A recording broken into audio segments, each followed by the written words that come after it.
do filho único de uma mulher viúva. E o texto diz, de uma viúva de Naim, de uma viúva da cidade de Naim. E uma multidão acompanhava aquela viúva, aquele enterro.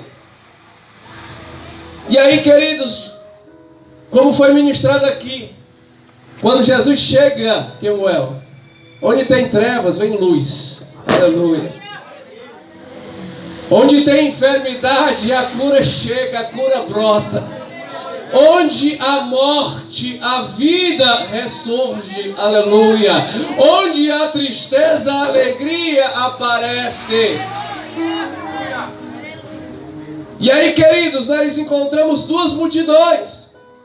A multidão da vida estava entrando na cidade de Naim, enquanto a multidão da morte saía para enterrar o filho único de uma viúva. E aí, queridos, nesse episódio, Jesus se condói com aquela mulher. Ele para o velório. Ele segura lá o caixão, põe a mão no esquife. Ele diz para aquela mulher: mulher, não chores. Ele fala uma palavra de ordem para aquele jovem: jovem, eu te ordeno, levanta-te. E imediatamente sentou o que estava morto, e Jesus ressuscitou o filho para sua mãe. A multidão que via e presenciava tudo aquilo ficou extasiada com o temor de Deus e disse: grande profeta se levantou entre nós. E eles disseram: e Deus visitou o seu povo. E aquela notícia se divulgou por toda a região da Galileia e região circunvizinha. Queridos, esse é o contexto do texto lido. E esse texto ele fala da visitação de Deus. E esse texto fala da visitação de Deus. E nós aprendemos pelo texto que quando Deus visita alguém, algum lugar, alguma rua, algum bairro, a situação muda, não dá para ficar do mesmo jeito.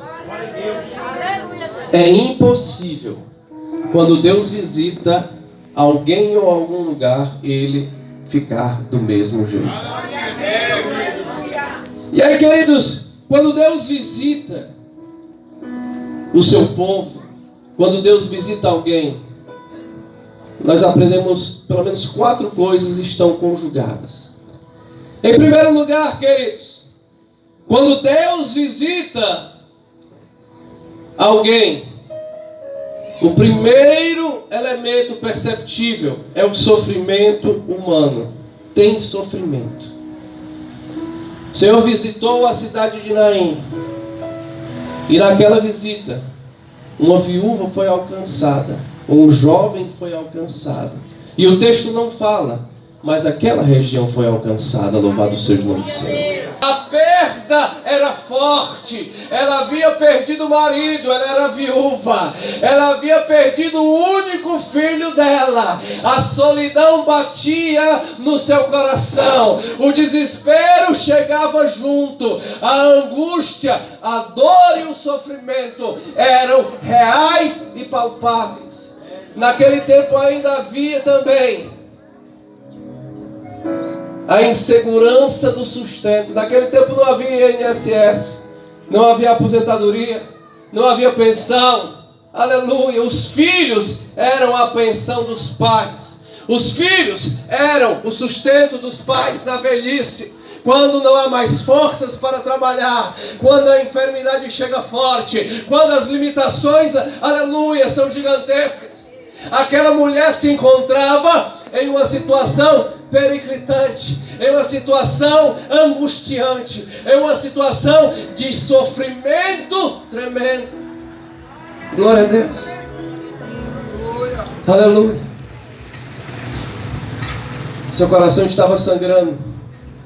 A angústia, o desespero, a depressão, a ansiedade. Vou viver de quê agora? Como é que vai ser a minha vida agora?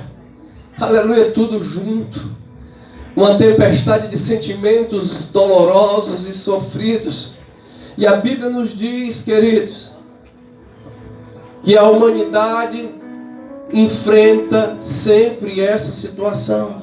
Sabe por quê? Porque aquilo que provoca sofrimento na minha e na tua vida tem um nome, se chama pecado. A Bíblia diz em Romanos capítulo de número 3, versículo de número 23, porque todos pecaram e destituídos estão da glória de Deus.